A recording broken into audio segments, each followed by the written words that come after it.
you are new to this particular part of science of plant tissue culture and micropropagation and in vitro propagation of an explant, it's your lucky day, because in today's video we're gonna go through the whole process of lab building, what you need, what you're gonna have, how to get the supplies necessary for tissue culture, and we're basically going to go through this whole lab building process, all the necessary equipment, what you can DIY, what you gotta buy, how to get stuff cheaper and easier. So yeah, let's go through this tissue culture preparation. So the most important thing in tissue culture is a sterile work environment. And if you do have that work environment where you are quite certain that no contaminant is gonna ruin your explant cloning, then you're good to go. You're a happy man.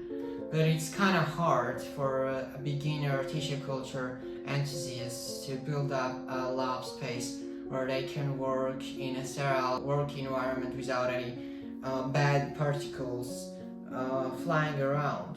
When you're starting this process, you will most likely than not get this type of closed box. It's like a small plastic box cut out in two pieces, and it holds these rubber gloves for particular sterility, but you cannot really say that it's sterile because actually it is not. This thing that we call seal air box is a pain in the ass. You might assume that it's sterile, but it's not particle free. When I work in this particular steel air box, I always get the contaminants. Maybe it's the fault of my protocol, I'm not really sure. What I would recommend is a laminar flow hood. It's a scientific grade device with a HEPA filter, which basically filters out all the contaminants, bacterial colonies, bacterial spores, fungal contamination, everything. It's comprised of a HEPA filter, an airflow fan, and that's basically it, and working bench. That's what I'm building right now. It's not yet done, and all I've left is a power supply and fans. So yeah, this is not particularly hard device to DIY, so just search around the internet and find out what you can build for cheap instead of getting a shitty steel air box which will fail you hundreds and thousands of times. And now about media preparation, where to source, where to get all the necessary nutrients for tissue culture. In this case, I got really lucky and I got to know an amazing company in Finland called Alzymology Biotechnology Lab. And why it is important that there are these types of companies. Well, I gotta tell you, because when you are starting out, you do not have any clue what you're going to do, how to go on, how to figure out all the necessary nutrients, and the Alzymology Biotechnology Lab is a space where they've got it all.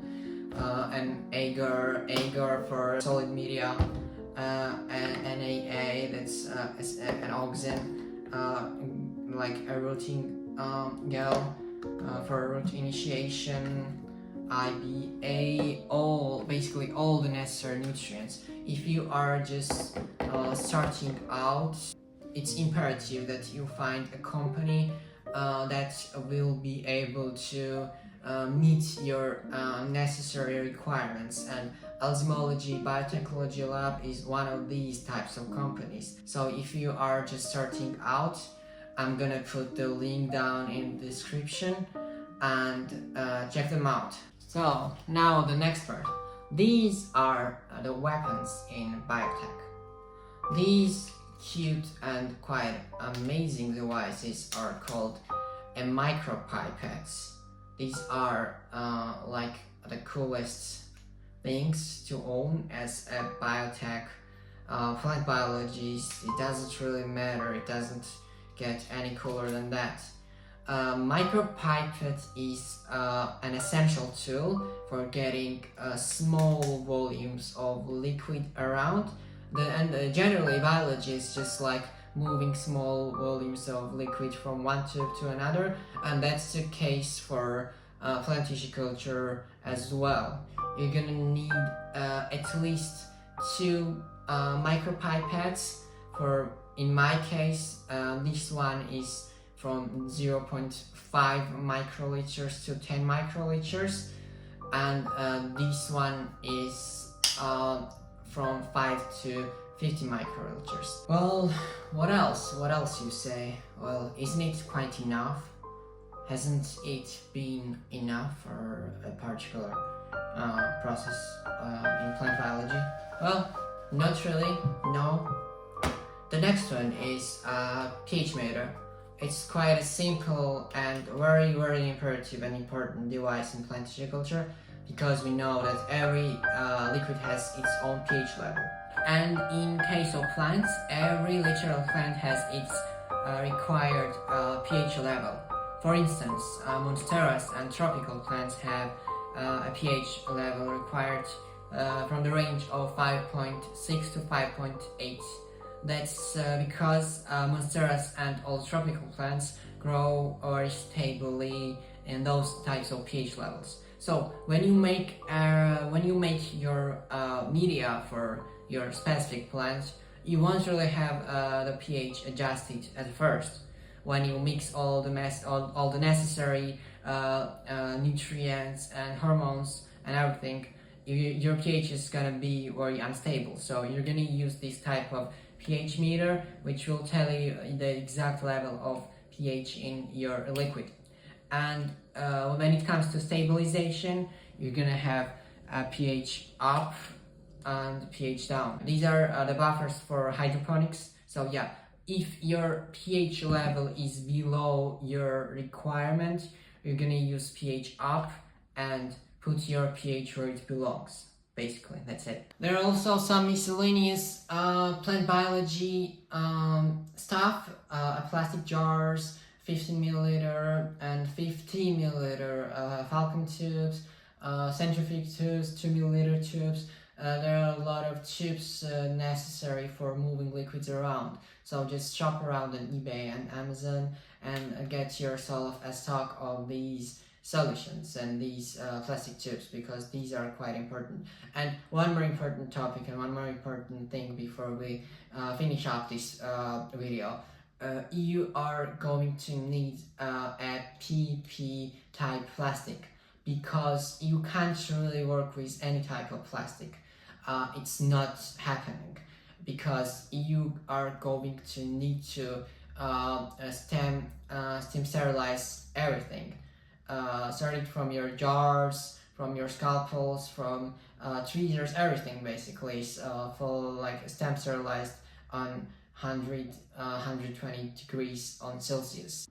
And last but not least is this beautiful instant pot in my case, but it is recommended to use a pressure cooker, like a general hardy pressure cooker for sterilization, because it's more reliable. I have not had any problems with instant pot, but you just search around on eBay and find a reliable autoclave or a pressure cooker. But then the instant pot works just fine as well. It's just small in volume, so it's kind of pain in the ass. A workbench is quite necessary as well. A clean workbench, because you're not always going to work in a laminar flow hood or a steel airbox. So building a bench is quite necessary and quite helpful too. And while not quite imperative, this is my fridge with Jean-Paul Sartre on it, and it serves the point of storing all my necessary chemicals which require lower temperatures. It's not imperative, but it can help a lot. It's quite helpful. And that's basically it, friends. You just gotta find out by yourself how this kind of stuff works. It's an amazing journey, and at the end, you will be able to tissue culture literally every plant, because every plant works in this same kind of way when it comes to cloning and in vitro propagation. So get yourself acquainted with media, equipment, all the necessary protocols. Tissue culture is basically a science. It's a real science, because when you are working on the tissue culture process, you're using a protocol which has been published in a science journal. If this video helped you in any type of substantial way, I'd really appreciate if you liked or subscribed, or just share this video with your friends, and yeah, it would really help me a lot. And finally, thanks to Alzhemology Biotechnology Lab, and finally, goodbye.